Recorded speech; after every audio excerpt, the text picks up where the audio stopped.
Wesh la mif et santé, petit café du matin. Hmm. C'est au soleil que je prends le temps aujourd'hui de vous parler d'un sujet qui est important pour moi. C'est la féminité et la masculinité. Sujet très très controversé de plus en plus. Je vais vous donner mon avis là-dessus et puis sur un peu ces deux concepts, le yin et le yang. Cette vidéo, elle engage que moi et mon avis, mais voilà, donc je vais pas me gêner de vous dire ce que je pense. Et pour toutes les personnes qui disent qu'on s'en fout de la vie sur le masculin et le féminin d'un homme mâle, cis, blanc, hétéro, je vous répondrai, qu'est-ce qui vous dit que je suis un homme? Voilà, ça fait un moment que je veux vous parler du yin et du yang, du masculin et du féminin, de la force active et de la force passive. Et c'est un sujet, comme je l'ai dit, très très controversé. Donc vous tapez What is a woman sur YouTube. Puis selon vos tendances politiques, vous allez voir des vidéos différentes. Ça va être des énormes critiques. C'est un documentaire donc What is a woman. Ça va être des critiques hyper négatives sur la transphobie, blablabla. Ça va être des gens qui disent que enfin on met en avant cette idéologie de merde, très woke et tout. Donc comme j'ai dit, ça va dépendre de votre algorithme et puis de vos tendances politiques. Donc c'est ça qui est intéressant, hein. Il y en a des, ils vont taper What is a woman, ça va être que des vidéos positives ou que des vidéos négatives. Donc ça, c'est les algorithmes qui nous enfoncent dans nos avis. Moi, comme toujours, j'ai l'énergie du Gémeaux, donc j'aime pas avoir d'avis fixe et j'aime surtout, dans les sujets controversés, essayer de comprendre un peu où c'est que les gens sont pas d'accord en fait. Et du coup, avec cette vidéo, je vais vous donner mon avis personnel de quelle est ma vision du masculin et du féminin, des hommes et des femmes, et puis d'un peu tout ce qui tourne autour de ça en fait. Puis surtout, ça va être important parce que tout bientôt, je vais commencer une nouvelle série de vidéos sur l'astrologie, sur le thème de l'amour. Donc je vais faire tous les signes avec le bélier l'amour, le taureau et l'amour, blablabla. Et du coup, je me dis que ça peut être quand même intéressant que je fasse une vidéo de base où je vous explique cette conception, comme ça vous pourrez toujours revenir dessus si vous avez des choses pas claires dans mon interprétation des hommes, des femmes, du masculin, du féminin. Donc vous l'aurez déjà sûrement remarqué, moi dans mes vidéos je parle souvent d'énergie yin et d'énergie yang, ou d'énergie masculine et d'énergie féminine. Yin, yang, je le rappelle, yang c'est masculin, yang il y a le A de masculin, et yin c'est féminin, il y a le I de féminin dans yin, donc voilà pour qu'on s'en rappelle. Je parle souvent de ces énergies-là, justement, yin, yang. Puis je les transpose au masculin et au féminin. Donc ça, c'est un truc que je fais souvent. Ça vient un peu de mes croyances hermétiques et alchimistes, en fait, qui vont dire que le féminin et le masculin, c'est les forces actives et les forces passives qu'on peut retrouver un peu partout dans la nature, en fait. Parce que moi, je pense que justement, il y a des règles un peu, on va dire, c'est les règles hermétiques, les lois hermétiques. Et je pense qu'elles vont permettre de tout créer, en fait, selon ces règles. Et que ce soit la création de l'univers ou le fonctionnement d'un atome, justement, ces règles, elles vont régir tous les fonctionnements qui vont faire les choses à travers des échelles entre le macrocosme et le microcosme. Donc l'infiniment grand et l'infiniment petit. Donc moi, je pense qu'en fait, les humains, on n'échappe pas à ces règles. Et qu'on peut retrouver justement cette distinction féminin, masculin, actif, passif, yin-yang dans nos constructions sociales et biologiques. Déjà, une des bases de mes croyances, c'est que tout est dans un continuum et qu'on a les deux énergies, yin et yang en soi. Donc il n'y a personne qui va être 100% yang, il n'y a personne qui va être 100% yin. Je pense qu'un corps ne rentrerait pas dans l'équilibre en fait sans ça. Ça ne veut pas dire qu'on est 50-50 tous, parce que pour moi c'est assez clair si on ne joue pas à des jeux de polychinelle en fait, qu'il y a des différences entre les hommes et les femmes. Les hommes vont être la plupart du temps masculins, ça ne veut pas dire qu'il n'y a pas d'exception, et les femmes vont être la plupart du temps féminines. Ça ne veut pas dire qu'il n'y a pas d'exception. Donc moi je classerais ça justement, comme je vous ai dit, dans un continuum. Donc on pourrait dire par exemple, cet homme il est 70% H, 30% F, ou cette femme elle est 80% F et 20% H. Donc déjà c'est hyper important que je précise ça. Je suis pas dans des cases fermées du style si tu nais avec un pénis ça veut dire que t'as pas le droit de jouer aux poupées, ou si tu as des boobs tu peux pas aller à l'armée. Je suis pas dans ces délires. Par contre je vais pas être dans les délires opposés non plus, de dire que on peut pas faire des observations de choses que les femmes vont faire en majorité. Donc par exemple, il y a beaucoup plus de femmes sages-femmes que d'hommes. Donc ça, c'est lié au désir de la femme de s'occuper des gens. Le désir général de nouveau, ça c'est toujours les pincettes qu'on doit prendre, mais je vais les prendre maintenant pour pas avoir à les prendre plus tard. Et au contraire, c'est pour ça par exemple qu'on a beaucoup plus d'hommes ingénieurs, parce que les hommes sont beaucoup plus intéressés dans les objets.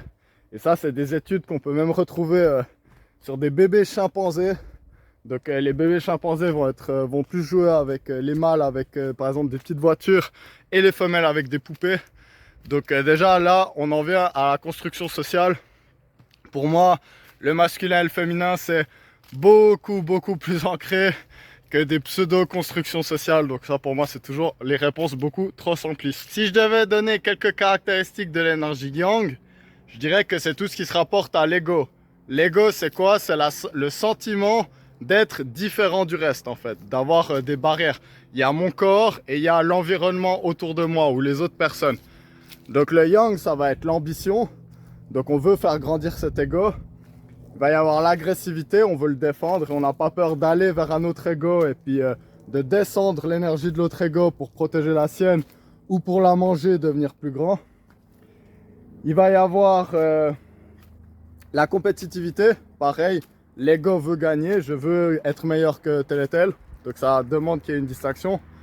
L'ordre, très important de l'énergie yang, soit on dit que yin-yang c'est l'ordre et le chaos, donc le yang c'est ce qui va être rangé, donc on n'a pas peur avec l'ego justement, on n'a pas peur de dire ça c'est différent que ça, du coup ça doit aller dans cette place et ça doit aller dans cette place. Et il va y avoir tout ce qui est par exemple dans la religion, ça va être des dogmes. Il y a des règles, c'est comme ça, t'as pas le droit de faire ci ou t'as pas le droit de faire ça. C'est parce qu'il y a un ordre prédéterminé et on peut pas sortir des cases. Ça va être l'énergie yang. Yin, au contraire, c'est l'énergie passive d'intégration. Donc on va penser, l'exemple même du yin, ça va être une maman qui a un bébé dans son ventre. Effectivement, on a deux individus, mais dans les faits, en fait, on n'en a qu'un parce que c'est justement, ils sont interconnectés. Et du coup, on peut pousser ce concept plus loin en disant que tout est interconnecté et que du coup les limites, mettre des cases, ça n'a pas de sens en fait parce que tout est fluide. Le yang c'est la rigidité, le yin c'est la fluidité des choses, donc l'absence de frontières. Le yin c'est aussi l'égalité justement parce que vu qu'on ne fait pas de distinction entre les concepts, on ne peut pas dire il y en a un qui est meilleur que l'autre ou il y en a un qui mérite plus de nourriture que l'autre, etc. Pire cauchemar d'une maman, c'est de devoir dire quel enfant elle est le plus fier. Le papa, il a moins de soucis en général pour ça, et puis ça cause des problèmes, mais c'est un cas qui est vrai. Le yin aussi, on peut comparer le yin et le yang aux animaux et aux plantes. Donc les animaux, ils sont yang, ils sont mobiles, ils vont bouger, ils vont aller manger des autres animaux et ce genre de choses, en fait, pour pouvoir survivre et nourrir leurs enfants à eux. Tandis que les plantes, elles sont yin, elles sont passives, elles attirent. Parce qu'il y a aussi une notion de beauté dans le yin. Elles attirent, donc la plante va rester sur place et va laisser les abeilles venir butiner pour faire la reproduction à sa place. Yang, elle est obsédée par les règles.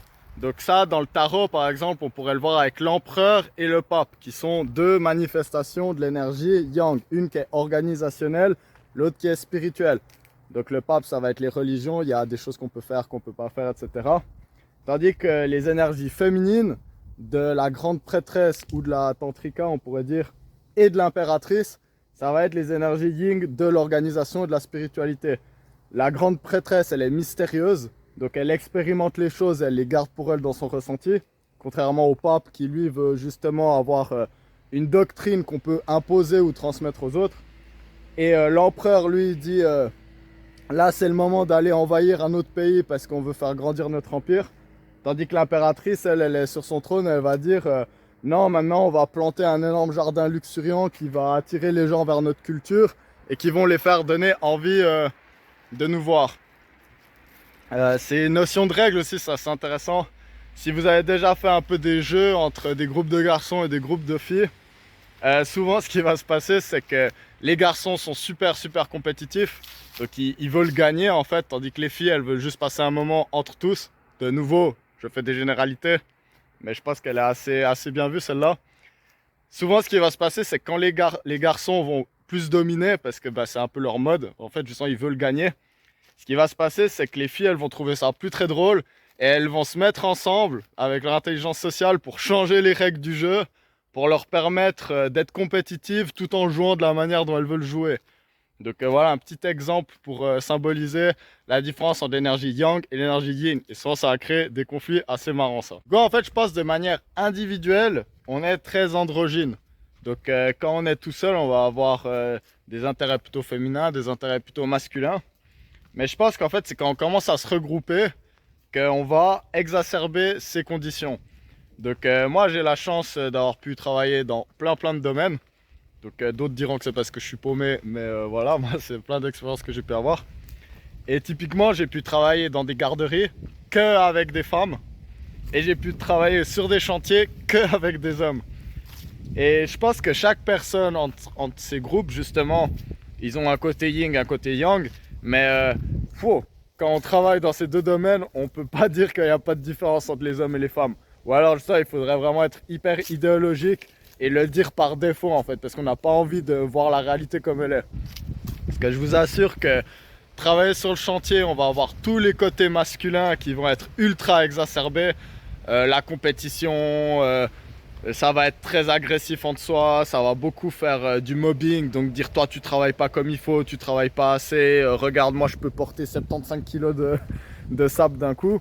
Tandis que par exemple dans les côtés féminins, donc en garderie, ça va beaucoup être de l'hypocrisie dans le dos, de la triangulation. En face ça va être très gentil, donc sur le chantier j'ai vu des gens presque se tuer.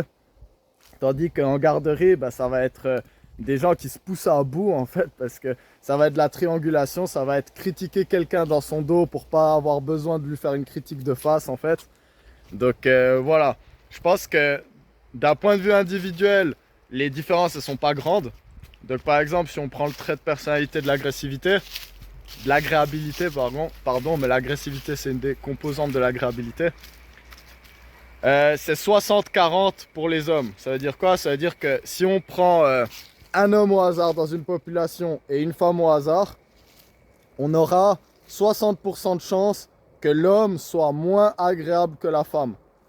Donc ça veut dire que quand même il y a 40% de chance que la femme soit moins agréable, donc plus désagréable, donc par exemple plus honnête, moins polie, etc. Moins de compassion. Mais dans les extrêmes, parce que c'est là où c'est intéressant quand on regarde une cloche de Gauss, justement ça va pas être le milieu mais ça va être les extrêmes. Ce 60-40, il va se traduire dans le fait que 99,9% des assassins vraiment puissants qui vont finir en prison sont des hommes. Donc ça veut dire vraiment l'extrême agressif de la population vont être des hommes. Et au contraire, je ne sais pas ce que c'est le pourcent, si c'est 99%, mais ça doit être proche. 99% des gens qui finissent sage-femme ou qui finissent par travailler dans les soins palliatifs, par exemple avec des personnes qui sont vraiment dans des très mauvais états de santé, ça va être des femmes. Parce que là, on est dans l'extrême agréabilité inverse. Donc des gens qui sont vraiment très compassionnés et prêts à se mettre au service du collectif, ça va être la plupart du temps les femmes. Donc ça, c'est important de comprendre justement, pour comprendre tout ce qui est les différences sociétales entre les hommes et les femmes. Ça va être des petites différences de caractère individuelles, mais quand on agrandit l'échelle, c'est ce qui fait qu'on peut justement voir des tendances et les observer, les étudier. Donc c'est des choses assez précises. L'énergie yin et l'énergie yang ont besoin l'une de l'autre justement pour avoir un système en équilibre. C'est le petit point blanc et le petit point noir dans le Tao entre le yin et le yang justement. Donc l'énergie yang, si elle n'est pas canalisée, donc si elle n'est pas contrebalancée par un peu d'empathie et tout, en fait justement elle va être trop agressive, ça va être un boulier, ça va être destructeur, ça va être ma volonté contre la tienne, même si c'est horrible ce que je vais te faire parce que j'ai envie de faire quelque chose en ce moment. Donc ça va être l'énergie yang qui va être vraiment mal canalisée, ça va être surtout de la violence en fait, ou une trop grosse rigidité dans les règles, qui va se traduire après par de la violence justement parce que tu l'as pas, il y a le côté punition, t'as pas respecté les règles, du coup on va te punir. De l'autre côté, le yin mal canalisé en fait, il va se traduire par de l'immobilisme qui va être malsain. Donc à force de ne pas vouloir distinguer entre plusieurs concepts, on choisit le statu quo. Et le problème c'est que des fois dans la vie, il faut prendre une décision, y aller parce qu'il y a deux choix qui s'offrent à nous, mais si on bouge pas, on meurt. Donc il y a plein d'exemples où ça va être comme ça, surtout de manière sociétale par exemple. Le côté yin aussi, justement, il va être très manipulateur. Parce que vu qu'il intègre les choses, en fait, il va intégrer des gens dans sa version de l'histoire. Donc ça va être un problème du yin, c'est qu'il va changer justement qu'est-ce qui s'est passé. Donc c'est très manipulateur, il va réinventer les règles, réinventer les faits en fait pour que justement la réalité convienne à ce qu'elle veut ou à ce qu'il veut, parce que je reviens, ça peut être une femme agressive ou un homme manipulateur. Donc ça va dépendre justement de cette énergie yin-yang. Et du coup, la passivité mal canalisée aussi, ça va être très parasitaire en fait. Ça va être justement, non mais moi par mon droit de beauté en fait, ou par mon droit d'existence, j'ai le droit de m'attacher à toi, et puis je te laisse toi aller chercher les ressources nécessaires à la survie, et puis moi de mon côté je vais rien faire, mais je vais juste tout te prendre. Donc pour ce qui est de l'attirance, je vous invite à regarder une vidéo que j'ai déjà fait sur le sujet, sur les concepts d'anima et d'animus de Carl Jung. Donc assez intéressante cette vidéo, j'ai bien aimé la faire. Je pense en gros qu'on va chercher des énergies qui nous complètent. Et du coup, il faut distinguer deux choses. Il faut distinguer l'énergie qu'on incarne, est-ce qu'on est plutôt anima ou animus, et l'énergie qu'on recherche. Du coup, à l'inverse, on va plutôt rechercher l'anima ou l'animus selon ce qu'on s'identifie. Donc, je le dis tout de suite, moi je suis très ouvert à l'homosexualité, à la bisexualité, tout ça. Donc je pense que c'est naturel. Donc il y a des gens, ils le pensent pas, mais ben voilà, c'est pas mon avis. Mais je pense quand même qu'il va y avoir des rôles. Je pense que dans un couple homosexuel, que ce soit deux femmes ou deux hommes, ou deux personnes très milieu, on va dire, très androgynes, on va toujours rechercher un peu qu'est-ce qui va nous compléter, sinon ça marcherait pas en fait. Donc je pense que même dans les couples homosexuels, il y a une polarité yin et il y a une polarité yang. Et du coup, l'anima et l'animus, ça va être qu'est-ce qu'on choisit. Donc par exemple, moi, je vais plutôt m'identifier comme une force yang. Donc ça va être quel est l'animus que j'incarne. Donc dans la vidéo sur l'anima et l'animus, je reviens sur les 4 éléments astrologiques ou de tarot, les éléments hermétiques, quoi, eau, air, feu, terre.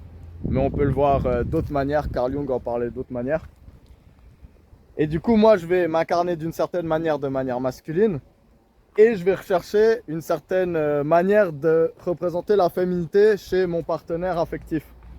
Donc ça, c'est une distinction déjà assez importante à faire. Je trouve beaucoup cette analogie dans le tarot. Donc moi, il y a deux cartes que j'aime particulièrement dans les tirages relationnels ou amoureux. C'est la reine de bâton et le roi de bâton, qui pour moi sont à égalité. Reine et roi, ils maîtrisent leur élément. C'est juste une, c'est la traduction yang active et l'autre yin passive. Donc typiquement, la reine de bâton, c'est la plus belle de tout le tarot. Donc la reine de bâton, elle va exprimer le fait qu'on est radiant, qu'on donne cette envie aux gens de venir vers nous, qu'on est très sûr de nous. Et il y a un peu cette côté justement de la fatalité féminine. Donc ça va être arriver dans un parc et commencer à faire du yoga, voir que quelqu'un nous regarde et la regarder en mode moi je vais pas bouger mon cul, mais si toi tu as envie de venir me parler, ben hésite pas. Par exemple, ça va être aller en boîte de nuit et puis ça va être vraiment se concentrer à danser, à vraiment avoir du bon temps. Donc l'énergie yin concentrée sur soi.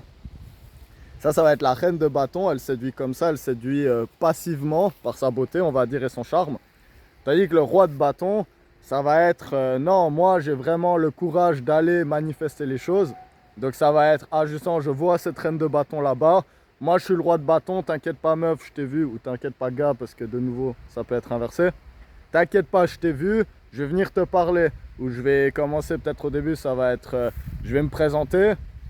Mais après le roi de bâton, il n'hésite jamais. Donc le roi de bâton, il va commencer, il va faire le premier pas, le deuxième, le troisième. À la fin, il va dire, est-ce que tu veux revenir chez moi? Donc ça va être l'énergie active du roi de bâton. Justement, on va chasser, entre guillemets.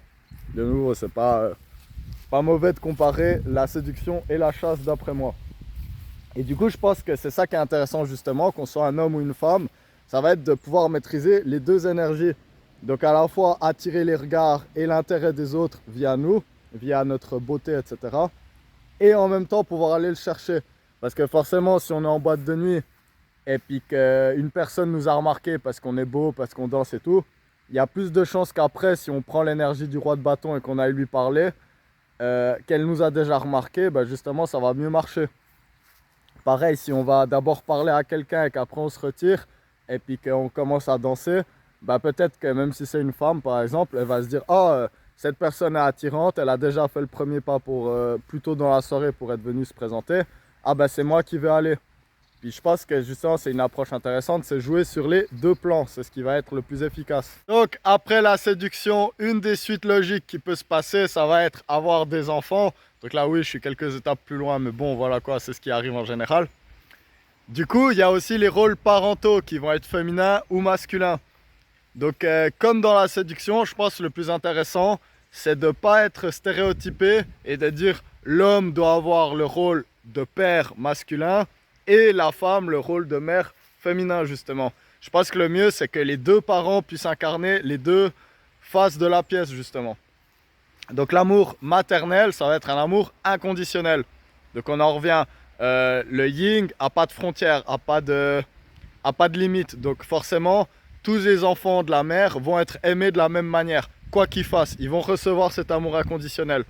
Et c'est hyper important justement de savoir dans la vie que même quand on a merdé, même quand on n'arrive pas à faire nos ambitions, nos objectifs et tout, il y aura toujours notre maman qui nous aime ou notre papa qui nous aime de manière maternelle. Parce que de nouveau, l'important c'est les deux. L'amour paternel, lui, c'est un amour qui se mérite. C'est ça la différence entre l'amour maternel et paternel. C'est-à-dire le papa, il faut le rendre fier. Donc c'est via nos accomplissements. Le papa, en fait, son amour, ça va être écoute, je t'aime comme t'es, mais je sais que je t'aimerais plus si tu accomplissais ton potentiel. Et puis l'amour paternel, justement, la fierté de l'amour paternel, ça va être le mériter, justement. Ça va être putain, mon père, il m'a jamais fait un câlin de ma vie. Et puis maintenant que je suis devenu général à l'armée et que j'ai gradé 6 fois, il m'a enfin dit je suis fier de toi fils. Et du coup tout ce travail s'est manifesté en amour. De nouveau je le dis, je pense que ça crée des problèmes quand c'est trop stéréotypé. Ben, je dis, si notre père nous a jamais fait un câlin avant qu'on l'ait mérité, ben, on va avoir une image très rigide de lui. Et au contraire, ben, notre maman, si elle nous aime vraiment pour tout, même quand on fait de la merde, ça peut être très parasitaire aussi. Donc je pense vraiment que c'est important entre parents. Déjà c'est mieux d'avoir deux parents, ça je dis en n'ayant eu qu'un. Mais justement ma mère elle a fait les deux rôles, c'était pas mal. Mais je pense que c'est important justement quand on a deux parents de ne pas rester stéréotypé. Le papa il est froid et il faut mériter son amour, et la maman au contraire on fait jamais rien de mal à ses yeux. Parce que justement c'est pas hyper juste pour les parents, et je pense que c'est important qu'on puisse justement jouer sur ces énergies yin et yang de manière égale pour que les parents en fait ils forment un bloc. Et du coup je conclurai cette vidéo en parlant du documentaire que j'ai abordé au début, qui est What is a Woman de Matt Walsh, le documentaire polémique. Je pense que ce qui représente bien justement, c'est le problème entre l'énergie yang qui est mal canalisée et l'énergie yin qui est mal canalisée. Parce que le grand débat justement pour savoir si ce documentaire il est haineux ou si au contraire il révèle une vérité absolue, ou alors si comme souvent la vérité est grise au milieu un peu, c'est qu'en fait d'un côté on va avoir des gens très yang, donc très conservateurs dans leur énergie, très délimités. Ils vont dire une femme c'est une femme, un homme c'est un homme, c'est comme ça. Et ça va être très très yang. Puis la vérité c'est que ça met de côté plein de personnes justement qui sont soit androgynes, soit intersexes. Même si eux, ils vont vraiment parler, ils vont utiliser la biologie comme argument irréfutable de oui, mais un homme c'est XX, une femme c'est XY, c'est comme ça, punchus. Alors que la réalité des expériences, c'est que il y a des personnes que clairement on ne peut pas placer dans le spectre yin-yang aussi facilement que ça. Je pense qu'il y a des gens non binaires. Et maintenant, l'autre problème, bah, c'est l'énergie yin mal canalisée. Le documentaire, il montre ça vraiment bien. Il y a la médecin avec les cheveux bleus, là. Donc les cheveux bleus, d'ailleurs, ça, on voit souvent, cheveux bleus, ça traduit en fait une grande ouverture aux idées. C'est un trait de caractère. Et le problème avec les gens qui sont très ouverts aux idées, c'est qu'ils ont de la peine à se caler sur une identité. Donc ils vont être en recherche constante de qui ils sont, en fait. Du coup, c'est pas forcément les meilleures personnes pour parler des autres qui y sont, parce qu'il y a plein de gens, ils sont pas du tout paumés en fait là-dedans, et eux, ils vont un peu mettre leur confusion sur les autres, ou sur d'autres personnes un peu confuses déjà. Et du coup, bah, je trouve que c'est hyper intéressant, parce que de l'autre côté, Justement, il y a des personnes, elles peuvent pas répondre à une question comme What is a woman? Parce que, en fait, ils sont tellement dans cette énergie yin qu'ils ont trop peur de faire une catégorisation, de répondre à la question What is a woman? De donner une réponse claire, tranchée, avec des limites.